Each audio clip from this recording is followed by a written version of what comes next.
बच्चों अभी हमने सिग्मा नोटेशन वाले क्वेश्चन देखे थे जिसमें सिग्मा नोटेशन ऑलरेडी लगा था।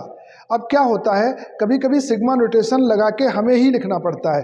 क्वेश्चन में एक सीरीज टाइप की दी जाती है और इसकी लिमिट निकालने के लिए कहते हैं, तो सिग्मा नोटेशन बनाकर हम इसको लिख लेते हैं, फिर इसको हम इंटीग्रेशन में कन्वर्ट कर लेते हैं। थोड़ा सा एक्स्ट्रा काम और हो जाता है। इसको कहते हैं लिमिट ऑफ सम। कुछ टर्म सम है, सीरीज है, उसकी लिमिट निकालना। तो हम सबसे पहले इसको सीरीज को थोड़ा मेंटेन कर देते हैं, एक जैसी सीरीज बना लेते हैं। कभी कभी क्वेश्चंस में ऐसा रहता है बेटा कि या तो लास्ट वाला टर्म या पहला वाला टर्म, थोड़ा हमें एडजस्ट करके लिखना रहता है, तो वो क्वेश्चन के हिसाब से हम करके लिख लेते हैं। जैसे ये वाली सीरीज है, इसको सॉल्व करने के लिए इसको पहले आप ऐसे लिख लो, limit n tends to infinite 1 upon n plus 1 plus 1 upon n plus 2 plus 1 upon n plus 3।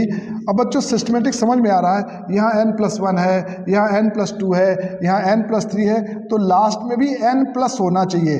अब ये 2n है तो n प्लस n कर दिया, लास्ट में भी बेटा ऐसा होना चाहिए, है ना। तो अब सीरीज हमारी सिस्टमेटिक हो गई। अब हम इस सीरीज को सिग्मा नोटेशन में लिख लेते हैं। सिग्मा नोटेशन में लिखने का हम बहुत आसान तरीका आपको बता रहे हैं। आप लिखो limit n tends to infinite, यहाँ लिख दो सिग्मा, और सिग्मा लिखने के बाद जो सीरीज है इसमें जो टर्म चेंज नहीं हो रहे हैं उनको वैसे ही लिख दो, और जो चेंज हो रहा है उसकी जगह पे r लिख दो। ये तरीका होता है। अब यहाँ देखो 1 है 1 है 1 है, चेंज नहीं हो रहा है, 1 लिख दो। ये लाइन खींची सीधा लाइन खींच दो।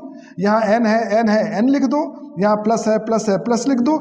जो टर्म चेंज नहीं हो रहा है उसको एज इट इज लिखो, और जो चेंज हो रहा है उसकी जगह r लिखो। अब यहाँ 1 है, यहाँ 2 है, यहाँ 3 है, ये चेंज हो रहा है तो इसकी जगह क्या लिख दो, r लिख दो। और कहाँ से कहाँ तक चेंज हो रहा है, पहले वाले टर्म में इसकी वैल्यू 1 है और लास्ट वाले टर्म में इसकी वैल्यू n है। r हमारा 1 से लेकर n तक चेंज हो रहा है, तो इसको ऐसा लिख दो। अब तो ये क्वेश्चन पिछले क्वेश्चन की तरह बन गया। अब तो इसको पिछले क्वेश्चन की भांति हम सॉल्व कर लेंगे।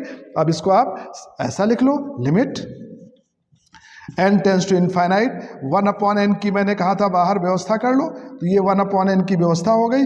अंदर जहाँ n लिखा है वहाँ 1 कर दो, जहाँ r लिखा है वहाँ r अपॉन n कर दो, और ये ऑटोमेटिक एडजस्ट हो जाएगा। आप इसमें से n कॉमन लेते तो आ जाता, n कॉमन लेते तो n से डिवाइड करते तो भी यही हो जाता। मतलब ये ऑटोमेटिक एडजस्ट होगा बेटा कि बाहर 1 अपॉन n लिखना, अंदर जहाँ अकेला n है उसकी जगह 1 लिखना, r की जगह r अपॉन n। अब इसको इंटीग्रेशन में कन्वर्ट कर दो।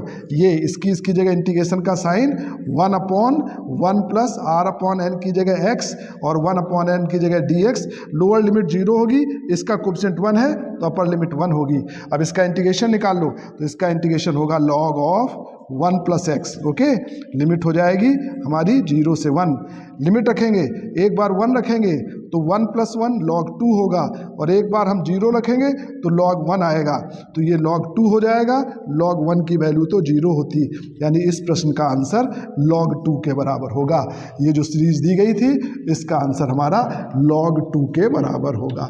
तो हमने सीरीज को पहले सिग्मा नोटेशन में कन्वर्ट किया, सीरीज थी, सीरीज को सिग्मा नोटेशन को इंटीग्रेशन में कन्वर्ट कर दिया, आंसर आ गया बेटा।